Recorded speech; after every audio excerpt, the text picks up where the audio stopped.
7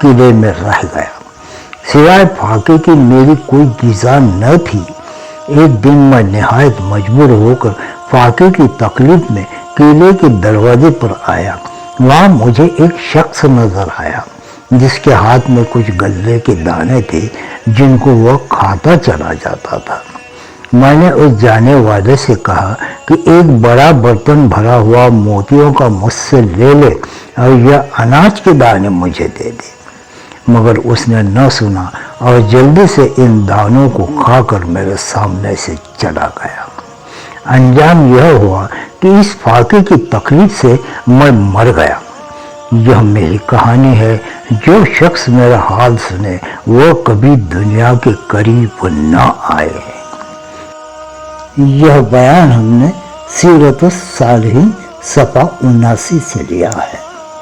اس سے یہ سبق ملتا ہے سے ہر قسم کی نعمت پا کر پھر اس کی ناشکری کرنا، انتہائی ناعاقبت اندیشی یعنی انجام کو نہ سوچنا ہے۔ اللہ کی ناشکری سے بھوک، فاقہ، قحط اور مختلف قسم کی بلائیں نازل ہوتی ہیں۔ یہ بھی معلوم ہوا کہ انسان چاہے کتنی بڑی عمر پائے ایک دن اسے مرنا ضرور ہے۔ اب تیسری حکایت سنیے، بے ثباتی یعنی فنا ہونے والی دنیا۔ بنی اسرائیل کے ایک نوجوان عابد کے پاس حضرت خضر علیہ السلام تشریف لایا کرتے تھے۔ یہ بات اس وقت کے بادشاہ نے سنی تو اس نوجوان عابد کو بلایا اور پوچھا کہ کیا یہ بات سچ ہے کہ تمہارے پاس حضرت خضر علیہ السلام آیا کرتے ہیں؟ اس نے جواب دیا کہ ہاں۔ بادشاہ نے کہا اب جب وہ آئیں تو میرے پاس لے کر آنا، اگر نہ لاؤ گے تو میں تمہیں قتل کر دوں گا۔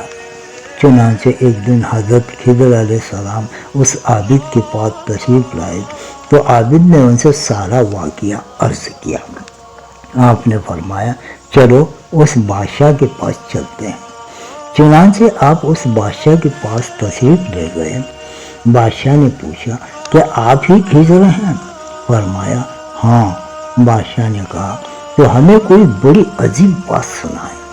فرمایا میں نے دنیا کی بڑی عجیب باتیں دیکھی ہیں مگر ان میں سے ایک سناتا ہوں، سنو۔ ایک دفعہ بہت بڑے خوبصورت اور آباد شہر سے گزرا۔ میں نے اس شہر کے ایک باشندے سے پوچھا کہ یہ شہر کب سے بنا ہے؟ تو اس نے کہا یہ شہر بہت پرانا ہے، اس کی ابتدا کا نہ مجھے علم ہے نہ ہمارے پوروجوں کو اس کا علم تھا۔ اللہ جانے کب سے یہ شہر یوں ہی آباد چلا آ رہا ہے۔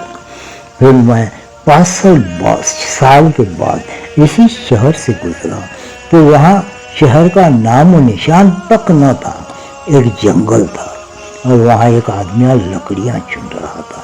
میں نے اس سے پوچھا یہ شہر کب سے برباد ہو گیا ہے؟ وہ مجھے دیکھ کر ہنسا اور کہا یہاں شہر تھا ہی کب، یہ جگہ تو مدتوں سے جنگل چلی آ رہی ہے، ہمارے یہاں جنگل ہی دیکھا ہے۔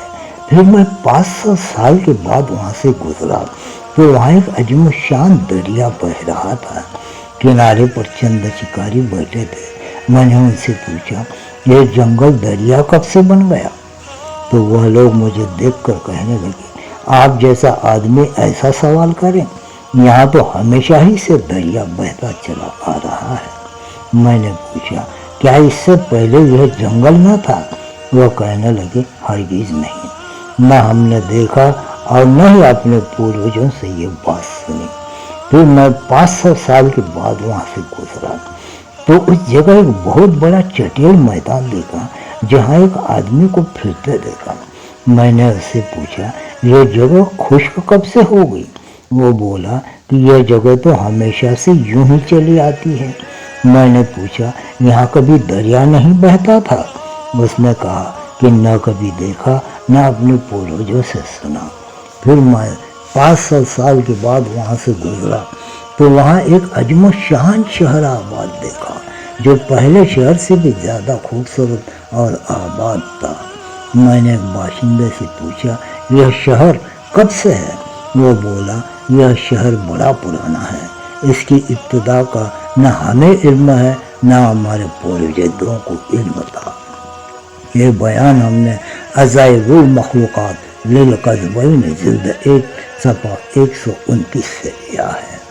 اس سے یہ سبق ملتا ہے کہ اس دنیا کو ثبات نہیں ہے، یہ ہزاروں رنگ بدلتی ہے، کبھی آبادی، کبھی بربادی، کبھی ماتم، کبھی شادی۔ ابھی چوتھی حکایت میں آپ کو سناتا ہوں، یہ ہے یوسف علیہ السلام اور آئینہ۔ حضرت یوسف علیہ السلام کا ایک دوست آپ سے ملاقات کرنے آیا۔ حضرت یوسف علیہ السلام نے اس سے فرمایا وہی دوست کے پاس جب آتا ہے تو اس کے لیے کوئی تحفہ لاتا ہے، بتاؤ تم میرے لیے کیا لائے؟ دوست نے جواب دیا اس وقت دنیا میں آپ سے بڑھ کر کوئی اور حسین و جمیل چیز نہیں ہی ہے تو میں آپ کے لیے لاتا، اس لیے میں تو آپ کی خدمت میں آپ ہی کو لایا ہوں، یوسف کے لیے تحفہ بھی یوسف ہی لایا ہوں۔ یہ کہہ کر ایک آئینہ حضرت یوسف علیہ السلام کے سامنے رکھ دیا، کہا لیجئے اس میں اپنے حسن اور جمال کا نظارہ دیکھیے، اس سے بڑھ کر اور کیا تحفہ ہوگا۔ یہ بیان ہم نے مثنوی شریف سے لیا ہے۔ اس سے یہ سبق ملتا ہے انسان کو چاہیے کہ وہ اپنا دل مثل آئینے کے صاف و شفاف بنا لے، کل جب اللہ پوچھے کہ میرے لیے کیا لائے ہو تو یہی دل حاضر کر دیں اور عرض کریں کہ الہی یہ دل لایا ہوں جس تیرے ہی جلوے ہیں۔